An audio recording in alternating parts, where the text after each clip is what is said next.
Hello friends, this is Deepak and you all are watching my YouTube channel Intelligence.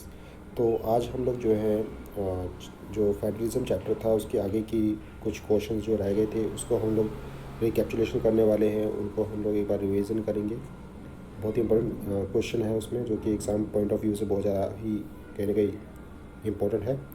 तो उनके ऊपर हम लोग यहाँ पे डिस्कशन करने वाले हैं।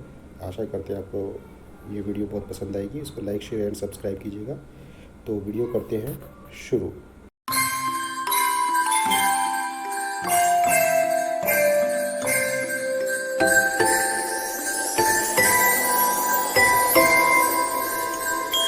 तरह से है, in holding together federation the central government tends to be. Holding together जो फेडरेशन होती है उसमें जो सेंट्रल गवर्नमेंट होती है वो किस तरह की देखी जाती है अधिकतर। आपके ऑप्शन है more powerful than the state, option B weak, option C less powerful than the state, या अ डिक्टेटर। तो इसका जो करेक्ट ऑप्शन है वो है करेक्ट आपका है option A, more powerful than the state. जी, सेंट्रल गवर्नमेंट इसमें कहीं ना कहीं बहुत ज़्यादा ही पावरफुल होती है स्टेट के मुकाबले। ठीक है, चलिए अगले क्वेश्चन पर बढ़ते हैं। क्वेश्चन नंबर 33 है, when a large country decides to divide its power between the constituent states and the national government, it is called holding together federation. Which countries practice this system? जब large country कहीं ना कहीं अपने power को divide कर देती है अपने डिफरेंट कॉन्स्टिट्यूंट स्टेट्स के बीच में, ठीक है, तो इसको क्या कहा गया? होल्डिंग टुगेदर फेडरेशन कहा गया। ठीक है, तो इस तरह की जो ये फेडरेशन है वो कहाँ पे प्रैक्टिस किया जाता है, ये सिस्टम कहाँ प्रैक्टिस किया जाता है? आपके ऑप्शन है India, Pakistan, Italy, India, Spain, Belgium, Canada, Italy, Germany, Australia, Canada, USA. तो आपका ऑप्शन यहाँ जो है वो बी करेक्ट है, इंडिया, स्पेन एंड बेल्जियम। ठीक है, चलिए नेक्स्ट क्वेश्चन की तरफ मूव करते हैं। तो नेक्स्ट क्वेश्चन आपका है 34। जी, क्वेश्चन नंबर 34 इस तरह से है कि होल्डिंग टुगेदर फेडरेशन जो है वो कहाँ नहीं पाई जाती है। आपके ऑप्शन है इंडिया, स्पेन, बेल्जियम, ऑस्ट्रेलिया। तो यहाँ पे करेक्ट आंसर क्या है आपका? तो यहाँ जो हमारा जो ऑप्शन रहेगा वो 34 का जवाब रहेगा ऑप्शन डी। नेक्स्ट क्वेश्चन है, विच of the following is not an example of holding together federation. इसमें से कौन सा एक जो है होल्डिंग टुगेदर फेडरेशन का जो है एग्जांपल नहीं है? कौन सी कंट्री है ऐसी जहाँ पे होल्डिंग टुगेदर फेडरेशन नहीं है? आपके ऑप्शन है इंडिया, स्पेन, बेल्जियम, स्विट्जरलैंड। तो ऑप्शन डी यहाँ पे करेक्ट है, स्विट्जरलैंड। चलिए अगले क्वेश्चन की तरफ बढ़ते हैं। So here is the next question, number 36. What type of distribution of power does the Indian Constitution provide for? So option are single, fold, या two fold, three fold, four fold. So option C is correct, three fold. हमारे यहाँ पे जो power distribute की गई है तकरीबन 3 tyres of level of government में जो डिवाइड की गई है, आप लोग जानते ही होंगे उसको, सेंट्रल, स्टेट, ठीक है, और लोकल लेवल गवर्नमेंट में। ठीक है, चलिए अगले क्वेश्चन की तरफ बढ़ते हैं। Question number 37। Next question number 37, which of the following pair of subject is not associated with the union list. आपको इसमें देखना होगा कि इसमें से ऐसा कौन सा सब्जेक्ट है जो यूनियन लिस्ट से बिलोंग नहीं करता है, संबंधित नहीं है। आपके ऑप्शन है education and marriage, communication and currency, foreign affairs and currency, banking and defence. Foreign affairs मतलब होते हैं विदेशी मामले। ठीक है, तो आपका यहाँ पे जो ऑप्शन है ए है वो है एजुकेशन एंड मैरिज। तो ये यूनियन लिस्ट के अंडर में नहीं आएंगे, तो ध्यान रखिएगा। क्वेश्चन नंबर 38 की तरफ बढ़ते हैं। Who can make laws relating to the subject mention in the union list. आपके ऑप्शन है local government, state government, union government, state and union government. तो ऑप्शन सी यहाँ पे रहेगा union government. Who can make laws relating to the subject, union list से related जो है कौन जो है वो कानून बनाता है, तो वो कहने का वो यूनियन गवर्नमेंट ही है। ठीक है, next question number 39, dash includes subject of national importance such as defense, foreign affairs, banking, etc. Options are state list, union list, concurrent list, residuary list, जिसको यार रेजिडुअरी पावर भी कहा गया है यहाँ पे। तो यहाँ पे ऑप्शन रहेगा आपका बी, यूनियन लिस्ट। देखिए जितने भी हमारे नेशनल इंपॉर्टेंस से रिलेटेड या इंटरेस्ट से रिलेटेड जो टॉपिक है उस पर जो नियम कौन बना सकती है, वो यूनियन गवर्नमेंट ही या सेंट्रल गवर्नमेंट ही बना सकती है। तो वो मामले कौन कौन से आपको ध्यान रखने होंगे, डिफेंस, फॉरेन अफेयर्स और बैंकिंग। ठीक है, तो यहाँ पे जो ऑप्शन जो है बी आपका यूनियन लिस्ट एकदम करेक्ट है, यूनियन लिस्ट इसका करेक्ट आंसर है। चलिए अगला क्वेश्चन नंबर 40 है। Education, forest, trade unions comes under. Your options are education list, state list, concurrent list, residuary power. तो यहाँ पे देखिए बताया गया है कि भाई जो एजुकेशन है, फॉरेस्ट, ट्रेड यूनियन है, ये किस लिस्ट के अंडर में आएंगे? Concurrent list. मैं आपको बता दूँ कंकरेंट लिस्ट में क्या है कि सेंट्रल गवर्नमेंट और स्टेट गवर्नमेंट दोनों जो है इन मैटर्स के ऊपर, इन सब्जेक्ट्स के ऊपर अपने जो है लॉज बना सकती हैं। वो स्वतंत्र हैं, ठीक है, ऑटोनॉमस उनको पावर दे दी गई है। तो इन टॉपिक्स के बेस पे वो अपना जो है कहीं ना कहीं लॉज बना सकते हैं, ठीक है। तो यहाँ पे इसलिए ऑप्शन सी का करंट लिस्ट इसका ठीक रहेगा। चलिए अगले क्वेश्चन की तरफ हम लोग मूव करते हैं। नेक्स्ट क्वेश्चन है हमारा, both the union and state government can make laws on the subject mention in the. जस्ट अभी हमने डिस्कस किया है कंकरेंट लिस्ट। मैंने आपको बताया था कि यूनियन गवर्नमेंट और स्टेट गवर्नमेंट दोनों मिलकर उस पर अपना नियम बना सकती हैं। तो अब हमें बताना है कि ये कौन सी लिस्ट है ऐसी कौन सी लिस्ट है। तो इसमें ऑप्शन है union list, state list, concurrent list, residuary power. तो यहाँ पे जो आंसर जो है आपका सी कंकरेंट लिस्ट ही रहा है, ठीक है। दोनों मिलके अपने जो है नियम बना सकते हैं कंकरेंट लिस्ट के अंडर, जो भी मैटर्स आते हैं, जो भी सब्जेक्ट्स आते हैं उनके ऊपर।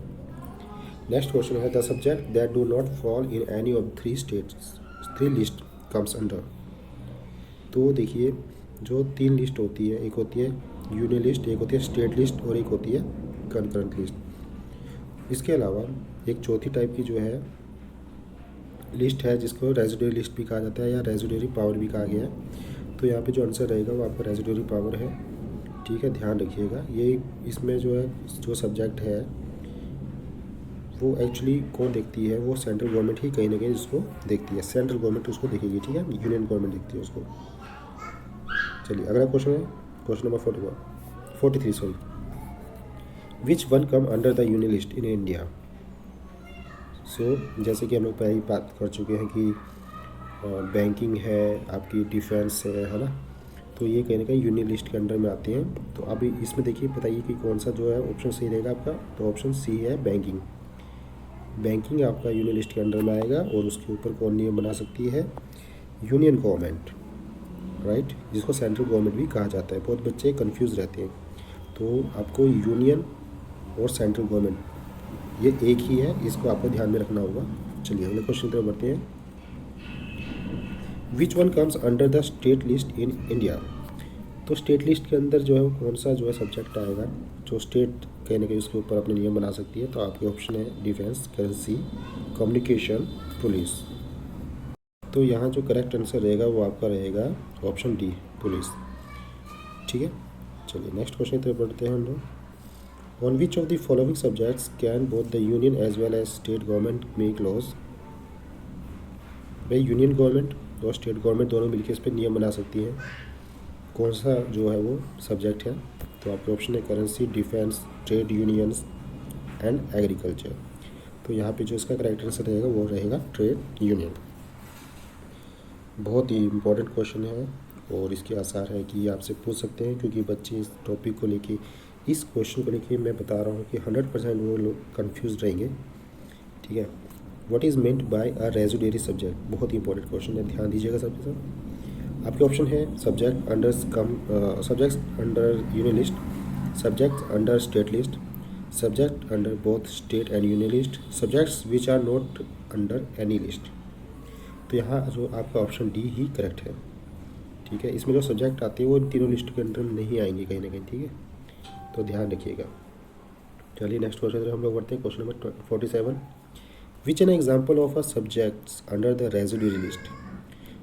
तो रेजिडुअरी लिस्ट जो है उसके अंदर कौन सा सब्जेक्ट आएगा, ठीक है।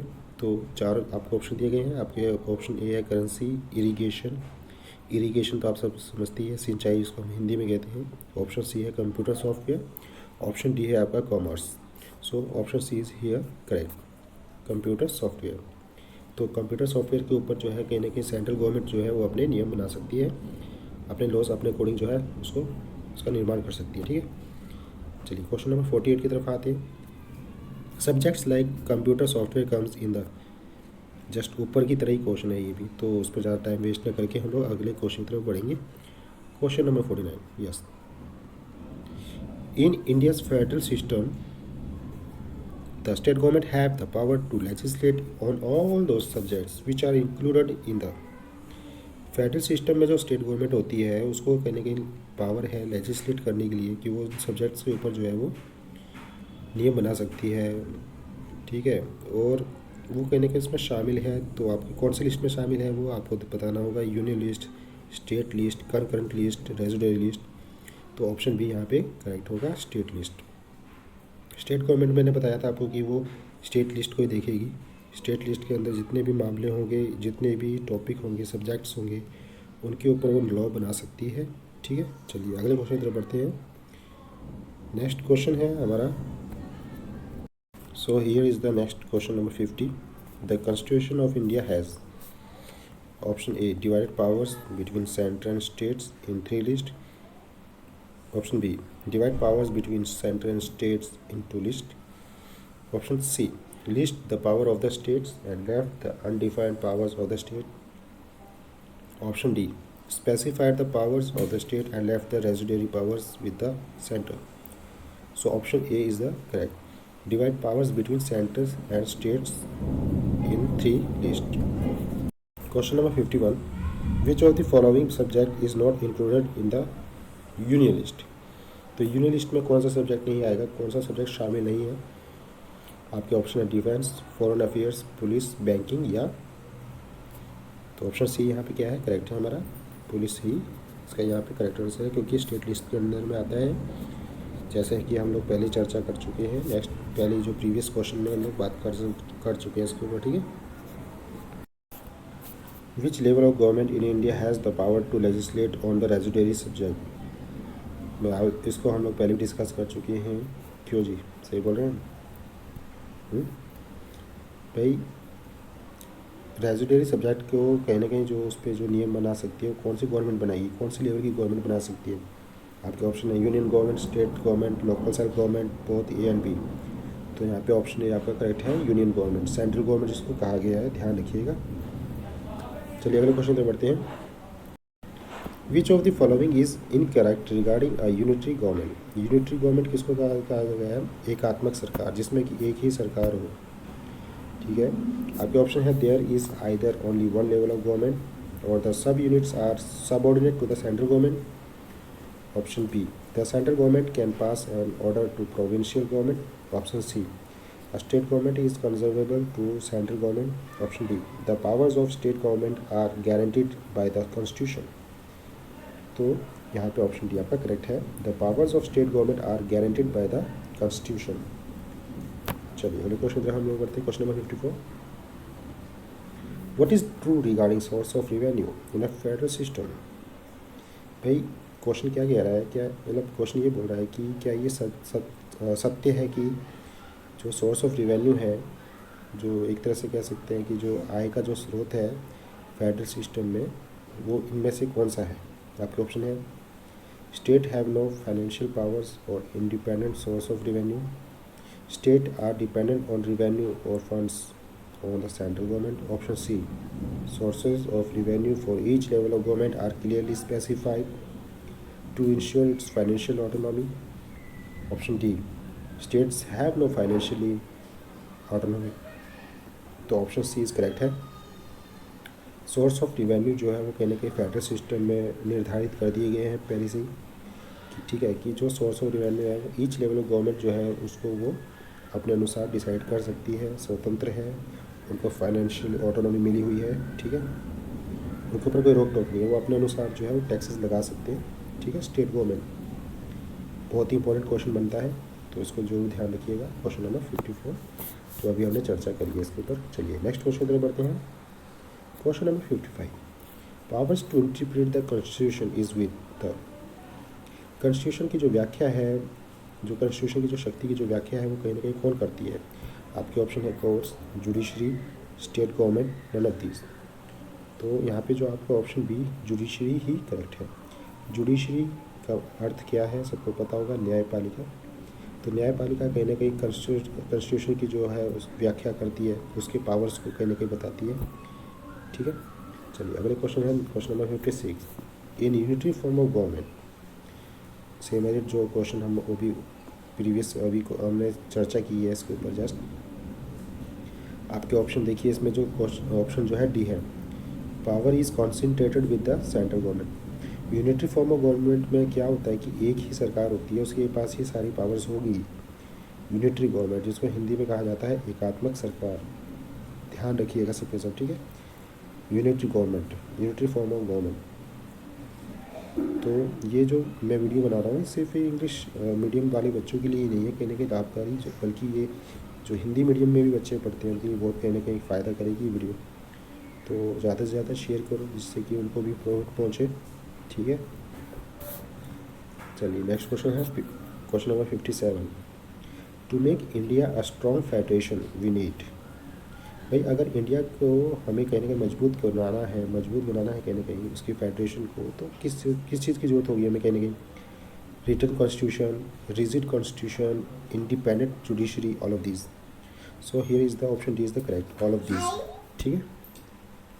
इसका करेक्ट आंसर यहाँ पे ऑप्शन डी रहेगा, ऑल ऑफ दिस। क्योंकि देखिए एक अच्छा स्ट्रॉन्ग फेडरेशन इंडिया का कब माना गया है, कब जो है होगा, जब उसमें कहीं ना कहीं रिटन कॉन्स्टिट्यूशन भी होगा कहीं ना कहीं, और कठोर कॉन्स्टिट्यूशन होगा, इंडिपेंडेंट जुडिशरी सिस्टम होगा, तो ये सारी चीज़ें उसमें शामिल होगी कहीं ना कहीं। तो यहाँ पे 57 का जो ऑप्शन है डी वो करेक्ट है। चलिए नेक्स्ट क्वेश्चन पर बढ़ते हैं, क्वेश्चन नंबर 58। हुआ special powers in administering the union territories in India. बहुत ही इंपॉर्टेंट क्वेश्चन बनता है ये एग्जाम के लिए, ठीक है। आपके ऑप्शन है central government, option B chief minister, option C president, option D governor. तो यूनियन टेरिटरीज़ को एडमिनिस्ट्रिंग करने का जो स्पेशल पावर है इंडिया में वो किसके पास है? तो आपके ऑप्शन है option A central government. Central government ही हमारी यूनियन टेरिटरीज़ को देखती है। यूनियन टेरिटरीज़ के बारे में आप लोगों को पता होगा, जैसे कि दिल्ली, चंडीगढ़, पुडुचेरी, ये सब के सब हमारे क्या है, यूनियन टेरिटरीज ही तो है, ठीक है। तो इनका एडमिनिस्ट्रेटिंग का काम जो है वो कहने की कौन करती है? सेंट्रल गवर्नमेंट ही उसको देखती है, ठीक है, इन यूनियन टेरिटरीज को। नेक्स्ट क्वेश्चन है dash has a unitary form of government whereas dash has a federal government. तो श्रीलंका की बात की जाए तो श्रीलंका में क्या है? यूनिटरी फॉर्म ऑफ गवर्नमेंट है, और बेल्जियम में क्या है? फेडरल गवर्नमेंट है, ठीक है। तो इस तरह के जो आपके ऑप्शन दे दिए जाएंगे वो आपको सही से उसमें फिट करना होगा, ठीक है। चलिए क्वेश्चन नंबर 60 की तरफ बढ़ते हैं। विच of the following pair of subject is incorrect. तो यहाँ पे पेयर की बात की गई है कि कौन सा पेयर है जो कहीं ना कहीं गलत बताया गया है सब्जेक्ट्स को लेके। Police and agriculture, banking and currency. Next option है option C computer software and trade unions, option D marriage and adoption. So यहाँ पे जो ऑप्शन सी है computer software and trade unions, ये मैचिंग नहीं कर रहे हैं ये टॉपिक्स, ठीक है। क्योंकि कंप्यूटर सॉफ्टवेयर तो तुम्हारा किस लिस्ट में आता है? कंप्यूटर से रिलेटेड भाई तुम्हारे रेजिडेंट लिस्ट में आएगा। और ट्रेड यूनियंस किस में आ रहा है? सोच लीजिए किस में आ रहा है ट्रेड यूनियंस, तो उसको आप देख थोड़ा जोड़ डालिएगा दिमाग, ट्रेड यूनियन किस में आएगा ये सब्जेक्ट, ठीक है। चलिए क्वेश्चन नंबर 61 की तरफ बढ़ते हैं। State such as Assam, Nagaland, Arunachal Pradesh and Mizoram enjoy special powers under certain provision of the Constitution of India, Article 371. Under which context do they get these provisions? देखिए कुछ स्टेट्स हैं हमारे, असम है, नागालैंड है, फिर एपी, अरुणाचल प्रदेश है, मिजोरम है, इनको स्पेशल पावर्स मिली हुई है, ठीक है। कॉन्स्टिट्यूशन ऑफ इंडिया के तहत जो आर्टिकल 371 के तहत इनको स्पेशल पावर्स दी गई है इन स्टेट्स को, इनके लिए अलग नियम कानून कायदे बनाए गए हैं। तो इसमें से बताया गया है कि under which context do they get this provisions. तो किस कॉन्टेक्स्ट में जो है वो इनको जो है ये लॉज दिए गए हैं? तो यहाँ पे आपके ऑप्शन है because of trade and commerce, protection of land rights of indigenous people. Indigenous people मतलब होता है मूल निवासी। Option C special provision for agriculture, provision मतलब लॉ, ठीक है, it mean special laws for agriculture. या option D for defence purpose. So option B is correct, protection of land rights of indigenous people, ताकि जो लोगों की जो ज़मीन से रिलेटेड जो भी अधिकार है वहाँ के इंडिजीनियस पीपल को मिल सके कहीं ना कहीं, और वो उनको जो एक तरह से जो लैंड है वो कहीं ना कहीं प्रोटेक्ट रहे, और बाहर से लोग जो है वो जाके ना बस जाए, ठीक है, जिससे कि उनके जो एक तरह से ट्राइबल पीपल्स के एरियाज़ को दिक्कत हो, वहाँ के कल्चर को दिक्कत हो, है ना। तो इसीलिए जो है ये कहीं ना कहीं बनाया गया है, ये जो एक्ट्स थे। चलिए अगला है question number 62, which one features of union territories. Option A, they have powers of a state, they enjoy independent powers, the central government has special powers in running these areas, these are areas which are too small to become an independent state but which can be merged with any of the existing states. So option C is the correct. The central government has special powers in running these areas. भाई ये union territories की खासियत है कि यहाँ पे जो central government है उसके पास स्पेशल पावर होती है इन एरियाज़ को रन करने के लिए, ठीक है। तो यहाँ पे ऑप्शन सी आपका करेक्ट है, ऑप्शन सी। चलिए नेक्स्ट क्वेश्चन नंबर 63 की तरफ बढ़ते हैं। Sharing of powers between the union government and state government is basic to the structure of the constitution, so the parliament cannot on its own change the arrangement, any change, yes, any change to it has to be first passed by both the houses of parliament with at least dash majority. So options are 50%, 3/4, 2/3, 25%. भाई देखिए जो power जो sharing की गई है वो union government और state government के बीच में की गई है, ठीक है। ये जो बेसिक स्ट्रक्चर है कॉन्स्टिट्यूशन का, तो ये जो एक तरह से जो इस बताया गया है जो पार्लियामेंट है वो जो भी अरेंजमेंट है उसको चेंज नहीं कर सकती है। और सबसे पहले उसको कहीं ना कहीं जो है ये जो दो हाउसेज होते हैं पार्लियामेंट के, आपको पता होगा लोकसभा और राज्यसभा, उसमें जो है अगर कोई भी कॉन्स्टिट्यूशन के तहत या पार्लियामेंट के अरेंजमेंट को चेंज करना चाहती है तो उसको कितना मेजोरिटी से कहीं ना कहीं जो है वो उस बिल को पास कराना होगा, ठीक है। तो यहाँ पे ऑप्शन आपका सी है, 2/3, 2/3, ध्यान रखिएगा, बहुत इंपॉर्टेंट है। चलिए नेक्स्ट क्वेश्चन नंबर बढ़ते हैं, question number 64। Areas like Chandigarh और लक्षद्वीप और the capital city of Delhi are called, options are state territories, central territories, union territories या नन ऑफ दीज। सो इनको किस नाम से जाना जाता है इन एरियाज़ को, ये कैपिटल सिटी जैसे दिल्ली भी है, फिर लक्षद्वीप है, चंडीगढ़ है, इनको यूनियन टेरिटरीज़ कहा गया है, ध्यान रखिएगा। ये तो आप लोगों को पता ही होगा यार, 6, 7, 8 क्लास में पढ़ते हुए आ रहे हैं आप। इन विच schedule of the Indian constitutions are the 22 scheduled languages include। ये जो हमारी 22 भाषाएं जो है भारतीय संविधान में जो है उनको शामिल किया गया है, वो किस शेड्यूल लैंग्वेज के मतलब किस शेड्यूल के तहत किया गया है, ठीक है। किस शेड्यूल में जो है कहने की 22 भाषाओं को स्थान दिया गया है। आपके ऑप्शन है 10th schedule, 8th schedule, 12th schedule, 9th schedule. तो ऑप्शन यहाँ पे जो है वो ऑप्शन बी करेक्ट है, 8th schedule. Very very very very very important question है ये, एग्जाम में इसके चांसेस आ सकते हैं, तो जरूर इसको ध्यान रखिए आप लोग। When was the use of English for official purpose stopped. भाई जो इंग्लिश भी कहीं ना कहीं ऑफिशियल पर्पस के लिए जो है वो कहीं ना कहीं यूज़ की गई और उसको बाद में रोक दिया गया कहीं ना कहीं, तो कब रोक दिया गया था, तो आपका ईयर बताया गया है 1965। चलिए नेक्स्ट क्वेश्चन नंबर 67 की तरफ हम लोग उसको बढ़ते हैं आगे की तरफ। क्वेश्चन नंबर 67 शुरू करने से पहले थोड़ा बात कर लेते हैं हल्का सा। मानता हूँ कि मेरी वीडियो थोड़ा ज़्यादा लेंथी हो जाती है और कहीं ना कहीं बच्चों को थोड़ी बोरियत हो जाती है, मगर पढ़ने वाले के लिए बच्चों को कोई बोरियत नहीं होती है भाई, ठीक है ना। तो बेहतरीन तरीके से आप लोग जैसे ये समझ लीजिए आप ट्यूशन पढ़ रहे हैं, ठीक है, तो कॉन्सेंट्रेट होकर आप लोग पढ़ना होगा इसमें, ठीक। बारिश शुरू हो चुकी है और आज इंडिया और पाकिस्तान का मैच भी है, 7 बजे शुरू हो जाएगा और बाहर घर के जो है बारिश हो रही है। आई थिंक आप लोगों को आवाज़ भी आ रही होगी, थोड़ा उससे दिक्कत हो सकती है पढ़ाने में, मगर फिर भी पढ़ना तो है, आवाज़ तो क्लियर आ ही रही होगी सबको। चलिए क्वेश्चन नंबर 67 की तरफ हम लोग बढ़ते हैं। So here we are going to start question number 67। Consider the following statements regarding language policy of Indian Federation. Options are Hindi was identified as the official language. Besides Hindi, there are 21 other languages recognized as scheduled languages. Option C, English can be used along with the Hindi for official purpose.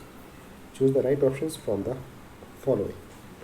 So options are 1 and 3rd, first and second, only first, second and third.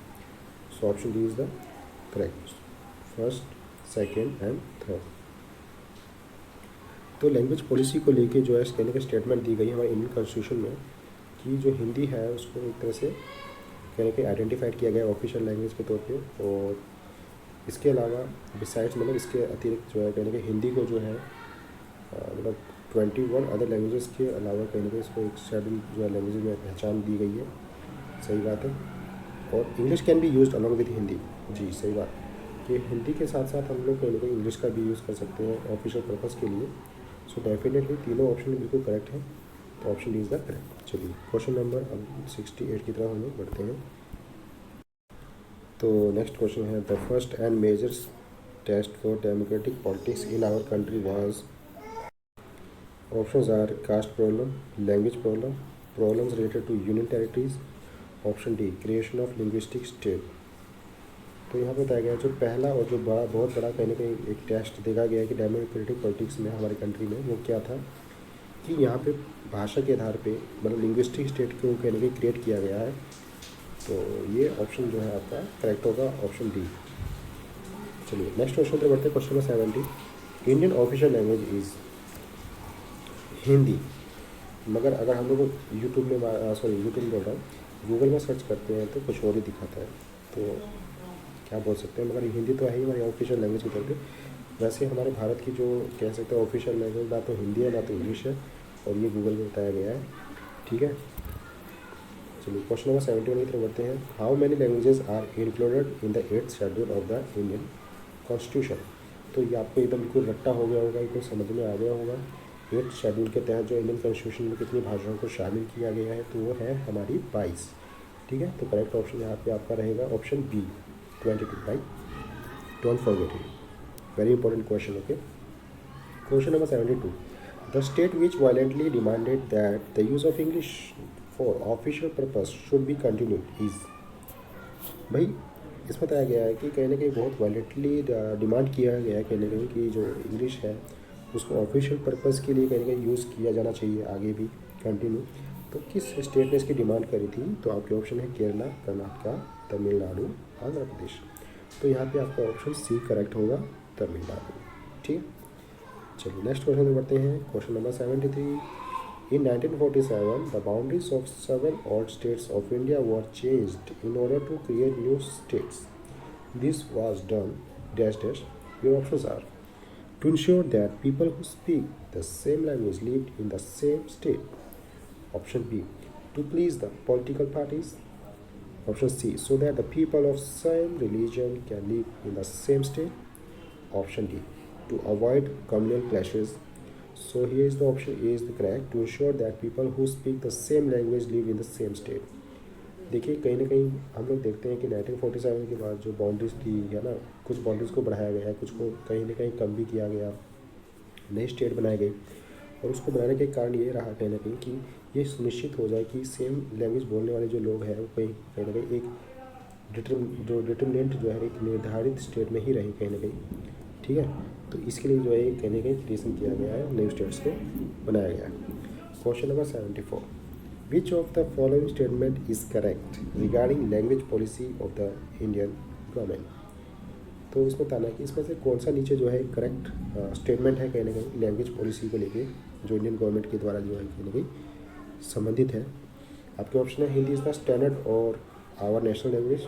Option B our constitution did not give the status of language, so national language to any one language. Option C English is identified as our national language. Option D every state has its own language, national language. So here is the option B is correct. Our constitution did not give the status of national language to any one language. ठीक है। देखिए हमें अभी ऊपर एक question पढ़ा था कि हमारे ऑफिशियल लैंग्वेज क्या है, मगर उसमें ऑप्शन आपका दिया हुआ था हिंदी। तो यहाँ पे देखिए यहाँ पे तो बात की गई है कि जो करेक्ट स्टेटमेंट कौन सा है। तो करेक्ट स्टेटमेंट आपका ऑप्शन बी ही बता रहा है कि हमारे कॉन्स्टिट्यूशन में जो है किसी भी एक नेशनल लैंग्वेज को कहीं स्टेटस नहीं दिया गया है, किसी भी एक लैंग्वेज को। ठीक है। इट ना तो हमारी कह सकते हैं कि नेशनल लैंग्वेज हमारी हिंदी भी नहीं है और ना तो हमारी इंग्लिश है। ठीक है। तो ये ध्यान रखिएगा। बाकी गूगल वाला तुम्हें सर्च करके दिखा देगा, एक बार सर्च करके देख भी लेना। ठीक है। चलिए क्वेश्चन नंबर 75 की तरफ बढ़ते हैं। Besides dash there are dash other languages recognized as scheduled language. So definitely option C is correct. Hindi, Okay, beside 21 languages, Hindi is also included and total languages are 22. Remember it.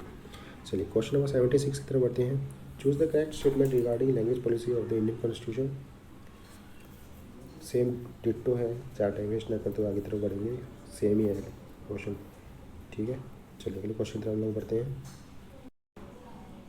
तो अभी हमारा जो है question number 79 है. इस तरह से कुछ क्वेश्चन मैंने हटा दिए क्योंकि वो बार बार वैसे ही रिपीट हो रहे थे, तो इसीलिए मैंने उनको हटा दिया है. टाइम वेस्ट ना करते हुए हम लोग आगे क्वेश्चन की तरफ बढ़ते हैं. ठीक है, सो क्वेश्चन नंबर 79 है आपका. On which basis were states like Nagaland, Uttarakhand and Jharkhand created. किस बेस पे कहीं ना कहीं नए स्टेट्स को बनाया गया है. जैसे कि उदाहरण के तौर पे नागालैंड, उत्तराखंड और झारखंड की बात करते हैं, तो किस बेस पे इनको बनाया गया है. आपके ऑप्शन है on the basis of language, क्या भाषा के आधार पे. On the basis of culture and ethnicity, क्या वहाँ की जो है कल्चर और जिसको कहते हैं संस्कृति या वहाँ की जो प्रजाति के आधार पे उन स्टेट्स को बनाया गया है. या on the basis of religion, क्या धर्म के बेस पे वहाँ पे बनाया गया है ये स्टेट्स. या on the basis of commerce and trade, या तो फिर जो वाणिज्यिक और जो कह सकते हैं व्यापार से संबंधित जो है इन स्टेट्स को बनाया गया है. तो आपका ऑप्शन यहाँ पे है बी करेक्ट है, on the basis of culture and ethnicity. ठीक है. Hindi is the mother tongue of only about -% of the Indians. और ऑप्शन आर 60%, 30%, 40%, 50%. सो हिंदी जो है वो एक तरह से मातृभाषा है, कहीं ना कहीं सिर्फ 40% लोगों की ही मातृभाषा है. ये ध्यान रखिएगा. ठीक है. नेक्स्ट क्वेश्चन है census of India held in 2011 recorded more than dash distinct languages which people mention as their mother tongues. देखिए, एक सेंसस हुआ था इंडिया का सन 2011 में, और उसके तहत जो है कहीं ना कहीं ये रिकॉर्ड किया गया कि मोर देन डिस्टिंक्ट लैंग्वेजेस की मतलब जैसे कि कुछ एक निश्चित लैंग्वेजेस के अलावा जो कहीं ना कहीं लोग जो है कहीं ना कहीं मेंशन करते हैं मदर टंग्स. ठीक है, मतलब हिंदी तो मदर टंग है ही, मगर कुछ लोग जो है जैसे कि अलग भाषाएं बोलते हैं. तो तकरीबन ऐसी कितनी भाषाएं हैं जिनको लोग जो है वो मदर टंग के तौर पे मानते हैं. आपके ऑप्शन है 200, 500, 1200, 1300. तो यहाँ पे ऑप्शन आपका डी 1300 करेक्ट है. Option D is the correct. In the data for schedule language of India which is the second highest in proportion of speakers percentage after Hindi.